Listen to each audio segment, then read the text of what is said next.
দিয়ে আমাদের প্রায় 6-7টা গ্রাম আমাদের প্লাবিত করে হয়ে গেছে। মানে এখানে 3-4 হাজার বিঘা জমির মতন বাগদা চিংড়ির ঘের আছে, সেগুলো নষ্ট হয়েছে। পাশে এখানে হলো ওই ধানের চাষ আছে, ধানগুলো সব নষ্ট হয়ে গেছে। কয়েক হাজার মাটির ঘর, আমাদের এলাকাটা তো আসলে অনেক দরিদ্র এলাকা, অনেকের মাটির ঘর ছিল, সেই মাটির ঘরগুলো সব বিধ্বস্ত হয়ে গেছে। এখন আমাদের এসএসসি কেন্দ্র এবং দাখিল কেন্দ্র, দুটো কেন্দ্র এই পাশেই অবস্থিত। যদি খুব তাড়াতাড়ি যদি বাদের কোনো ব্যবস্থা না হয়, তাহলে এই দুই কেন্দ্রের পরীক্ষা নিয়ে আমরা দুশ্চিন্তায় আছি। হাজার হাজার বিঘা মৎস্য যে ঘের, এই ঘের সব প্লাবিত হয়ে গেছে। আমাদের এখানে 200-300 বিঘা ধানের জমি চাষ হয়, এখানে এই ধানগুলো নষ্ট হয়ে গেছে, এখনও কাটতে পারিনি। তারপরে এখানে 200-300 ঘর বসত বাড়ি এখানে ভেঙে প্লাবিত হয়ে গেছে, ভেসে গেছে। আমার নিজের বাড়িও পানি, আমি দুপুরে রান্না করার মতো আমার চুলাও ছিল না, সব পানিতে ভেসে গেছে। বাড়ির যে আসবাবপত্র ছিল এগুলো সব ভেসে চলে গেছে। এরকম পার্শ্ববর্তী 5টা গ্রামে এই সমস্ত গ্রামবাসী ক্ষতিগ্রস্ত হয়ে গেছে। এখানে যদি এক্ষুনি আমাদের টেকসই ভেড়িবারটা না হয়, তাহলে আমাদের এই 3টি ইউনিয়ন, বড়দাল, খালড়া এবং আলুলিয়া, এই তিনটি ইউনিয়ন পানিতে প্লাবিত হওয়ার সম্ভাবনা আছে। ভালো রাস্তা, সকালবেলা লোকজন চলাচল করছে, ঈদের নামাজে যাওয়া আসা করছে লোকজন, ভ্যান, গাড়ি, মোটরসাইকেল যাতায়াত করছে। হঠাৎ করে তলার দিকে মাটি ছিল না এই রাস্তার।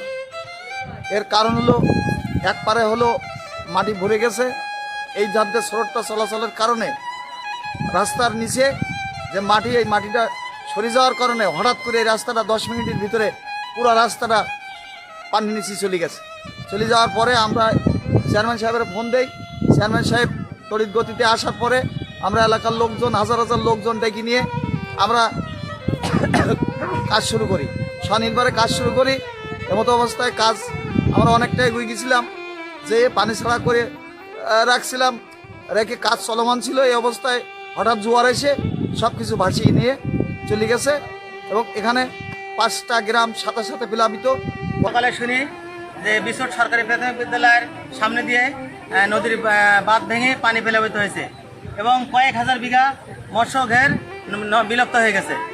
সংবাদ পাওয়ার পরে আমরা কাকবৈশা খেয়াঘাট থেকে ওইখান থেকে আমরা আড়ে একটা ভেড়ি বাঁধ দিয়ে আসছি এক্ষুনি। আর আজকে রাত্রে অথবা কালকে সকালের ভিতর যদি এই ভেড়ি বাঁধ না দেওয়া যায়, তাহলে বড়ডাল, খাজরা এবং এই আনুলিয়া মানুষের দুঃখের সীমা থাকবে না।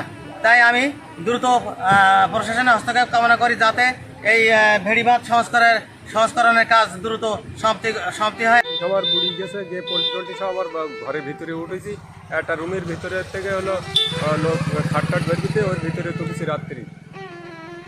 এখন কি আর আমার বাড়ির পশ্চিম পাশে বহুত অনেক ঘর আছে, আমার থেকে আরো ক্ষতি হয়ে গেছে তাদের। মানে তাদের সব বাড়ি ঘর, ছাগল গরু সব রাস্তা করে নিয়ে চলে গেছে। বাড়ির ভিতরে এরকম সব ঘর বাড়ি ভেঙে গেছে, পানি বাড়ির ভিতরে এখনো এই পর্যন্ত। আবার ঘের বেড়ি যা ছিল সব তলায় গেছে, সব নষ্ট হয়ে গেছে। প্রচুর টাকা, মানে আসলে এগুলা হিসাবের বাইরে যে পরিমাণ ক্ষতি হয়েছে মানুষের। লক্ষ লক্ষ টাকা মনে করেন ক্ষতি হয়েছে মানুষের।